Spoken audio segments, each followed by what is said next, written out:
Hello po sa inyong lahat mga ka-crypto. Ako po si Pinoy Crypto Trader at sa video na ito ay atin pong pag-uusapan ang aking technical analysis dito po kay Bonk ngayon pong May 27 taong 2024. At ang atin pong nakikita rito ay ang kanyang daily chart time frame kung saan ay mapapansin po natin na ang kanyang kasalukuyang binubuong candlestick ay tumagos na po ito sa ating resistance na for 0 digits 3443.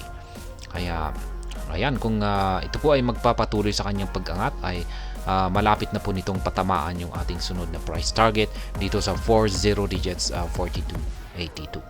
Kaya ayan, bago po tayo magpatuloy ay nais ko lamang po munang bigyang linaw ang aking disclaimer kung saan ang nilalaman po ng video na ito ay hindi po ito isang financial advice. For education and information purposes lamang po ang layunin nito. Maliban po dito ay nais ko na rin pong magbigay babala na wala pong kahit anumang group chat ang Pinoy Crypto Trader. Ngayon ay check po muna natin yung performance ni Bonk dito kay CoinMarketCap. Ang kanyang 24-hour performance ay umangat po ng 9.28%. Ang kanyang 7-day performance ay ayan, nananatiling malaking pa rin yung kanyang gate kung saan ay umaabot po ng 50.80%. Ang kanyang market cap ay lumago po ng 9.34%. Ang kanyang trading volume ay nananatili pa rin po sa 60.44%. Kaya sa kabuuan ay maganda po yung performance ni Bonk base dito sa datos ni CoinMarketCap. Ngayon ay check po muna natin yung kanilang official X account dito kung meron po silang bagong announcement or latest tweet na maaring makaapekto sa kasalukuyang presyo nito ngayon or sa mga paparating na araw. Ayan, last 18 hours po ito. First up, we have the pioneers Bonk, Enos Bonksol. Bonksol was the OG community LST, part of the Pioneer 8 LSTs that Sanctum ever helped to deploy. The holder of Bonksol helped to support the Bonk validator and secure the network. In addition, fees plus reward from the Bonk. Ayan. Yan po ang Bonksol. Last May 26 po naman po ito. Kaya yan po yung kanilang latest lamang dito na tweet. Ngayon ay balikan na po natin ang pagti-technical analysis dito sa daily chart time frame ni Bonk. At zoom out po natin ito. Ayan. At yung aking naging pinakamataas na projected price target dito ay wala pa rin pong pagbabago. Yan po ang pinakamataas na aakyatin ni Bonk na presyo dulot po ng kanyang naranasang breakout dito sa upper portion ng ating descending channel pattern na ito na binubuo ng mga kulay blue na linya. Yan, nagkaroon po siya ng breakout dito simula pa noong April 22. Yan, at mapapansin po natin na kasunod nito ay nag-consolidate po muna siya rito. Medyo mahaba po yung kanyang consolidation dito. Pero pagkatapos po niyan ay nagpapatuloy na po siya sa kanyang pag-angat sa presyo. Kaya base sa aking analysis ay valid pa rin yung pinaka-price target natin dito na 40 digits 4802. Kaya yan, dulot po ng kanyang naranasang breakout dito. Maliban po dyan ay meron pa tayong isang take profit dito sa 40 digits 4282.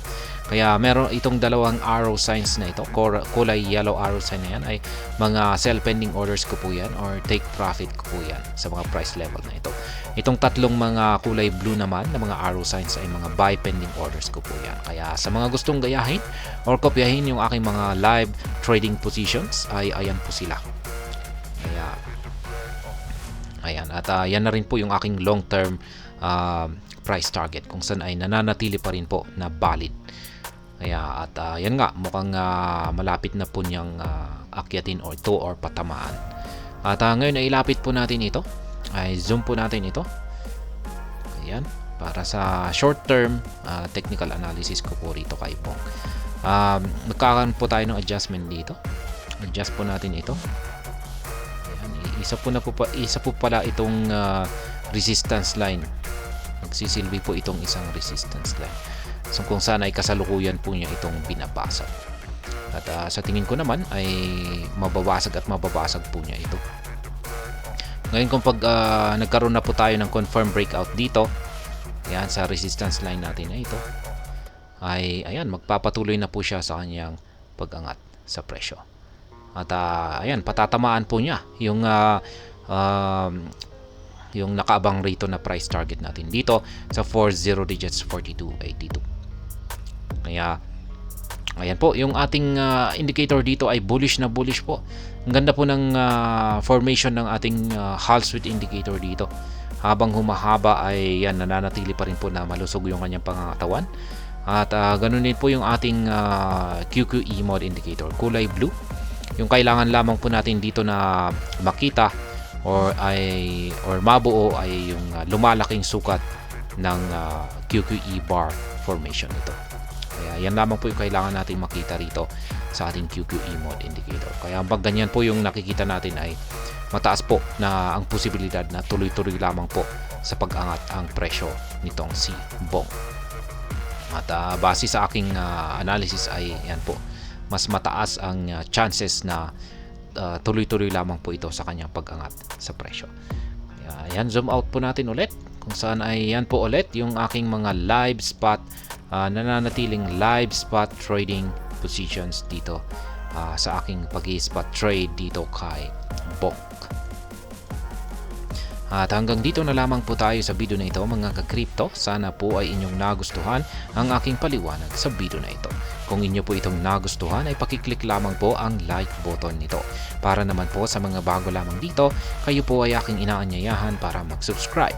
Pakiclick na rin po ang bell icon nito dahil ito po ang siya magsisilbing notification nito sa mga bago kong videos na akin pong ina-upload sa aking YouTube channel na ito.